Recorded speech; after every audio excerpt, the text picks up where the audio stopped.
జై శ్రీకృష్ణ. శ్రీకృష్ణ దర్శనం 4వ భాగం. చిన్ని కన్నయ్య అలా నెమ్మదిగా కొంచెం పెద్దవాడయ్యాడు. చిన్ని అడుగులు వేసుకుంటూ నడుస్తున్న కన్నయ్య అందం చూడడానికి 2 కళ్ళు చాలవు. వైకుంఠంలోని శ్రీమన్నారాయణుడే శ్రీకృష్ణునిగా ఇక్కడ భూమిపై జన్మించడంతో భూదేవి ఎంతో ఆనందపడుతుంది. తన భారం అంతా ఎంతో తేలికపడినట్లు అనిపించింది. చిన్ని కన్నయ్య నడకలో ఎంత వయ్యారం, ఎంత సొగసు. ఒకరోజు కన్నయ్య అలా నడుస్తూ గబుక్కున కాలికి ఏదో తగులుకొని కింద పడ్డాడు. యశోదమ్మ పరుగెత్తుకుంటూ వచ్చి, అయ్యో కన్నయ్య, ఎక్కడ తగిలింది అని చూసింది. బొటనవేలుకు కొంచెం తగిలి వాచినట్లు ఉంది. అయ్యో, కాస్త పసుపు రాస్తాను అని లోపలికి పరిగెత్తింది. లోపలికి వెళ్ళి పసుపు తీసుకుని వచ్చేటప్పటికల్లా కన్నయ్య కాలి గాయం కనబడలేదు. అదేంటి, ఇంతలోనే ఆ గాయం ఎలా మాయమైంది?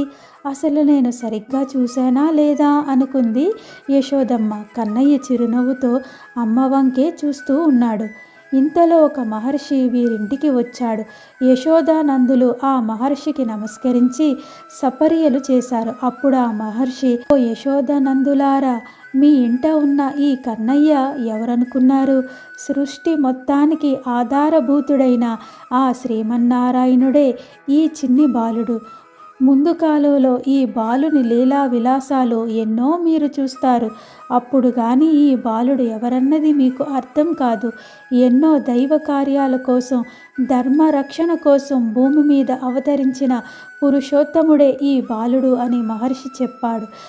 అందుకు యశోద, ఏమో స్వామి, అదేమీ నాకు తెలియదు. నాకు మాత్రం నా కన్నయ్యే, నా అతి ముద్దుల గారాల బిడ్డడు అని అంది. ఆ మహర్షి చిరునవ్వు నవ్వుతూ, త్వరలోనే నేను చెప్పినది గ్రహిస్తావు యశోదమ్మ అంటూ వెళ్ళిపోయాడు.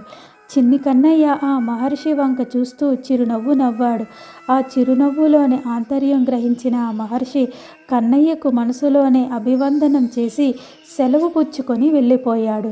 ఆ చిన్ని చిన్ని అడుగులు చూడండి, ఆహా, కాలికి గజ్జెలతో, మొలలో మువ్వలతో ఎంత ముద్దుగా ఉన్నావయ్యా కృష్ణ. అవి చిన్న పిల్లవాడి అడుగులులాగా లేవు. ఎవరో గొప్ప నృత్యగాడు నాట్యం చేస్తున్నట్లు ఉన్నాయి. మరి ఈ సృష్టిలో శ్రీమన్నారాయణుల కంటే మించిన అందం ఇవ్వగలిగిన వారు ఎవరుంటారు? సృష్టిలోని అందమంతా నీదే తండ్రి. ఓ చిన్ని కన్నయ్య, నీ బుల్లి బుల్లి ఆటలతో మమ్మల్ని అందరినీ ఎంతో మురిపిస్తున్నావయ్యా. ఒకరోజు చిన్ని కన్నయ్య ఇలా ఆడుకుంటూ ఉండగా పెద్ద గాలివాన ప్రారంభమైంది. యశోద ఇంటి వెనకాల గోశాలలో ఉంది. ఆ గాలివానకు పిల్లవాడు ఏం బెదిరిపోయాడో అనుకుంటూ పరుగులెత్తుకుంటూ ఇంట్లోనికి వచ్చింది. అక్కడ చిన్ని కన్నయ్య లేడు. ఒక్కసారిగా భయపడింది. ఇల్లంతా వెతికింది, ఎక్కడా కనబడలేదు.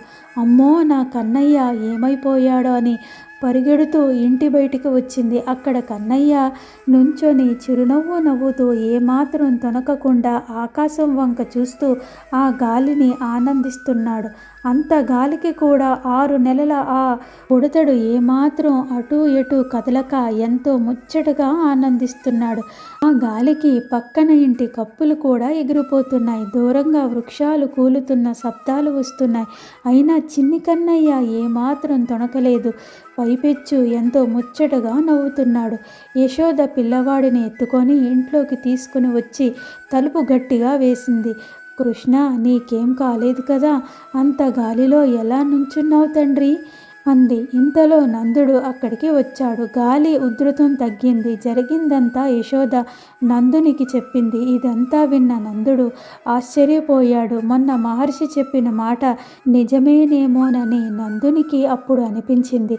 యశోదకు మాత్రం కన్నయ్య కన్నయ్యే, తన ముద్దులు పిల్లవాడు. అంతేనా కన్నయ్య అంటూ ఎంతో అమాయకత్వంతో, కృష్ణ, ఈ గాలికి భయపడకుండా ఎలా ఉన్నావు తండ్రి అంటూ కన్నయ్య బుగ్గలను ముద్దులతో తడిపేసింది. యశోదమ్మకు కన్నయ్యపై ఉన్న ప్రేమ మాటలలో వర్ణించలేనిది. ఎప్పుడు కన్నయ్య మీదనే ఆమె ధ్యాస. ఆమె దృష్టిలో కన్నయ్య చిన్న బాలుడే, ఇంకా వేరేమీ తనకి అక్కర్లేదు. ఈ కన్నయ్య ఎప్పటికీ తన చిన్ని చిన్ని అడుగులు కన్నయ్యలాగే కనిపిస్తున్నాడు. మరిన్ని విషయాలు 5వ భాగంలో తెలుసుకుందాం. జై శ్రీకృష్ణ.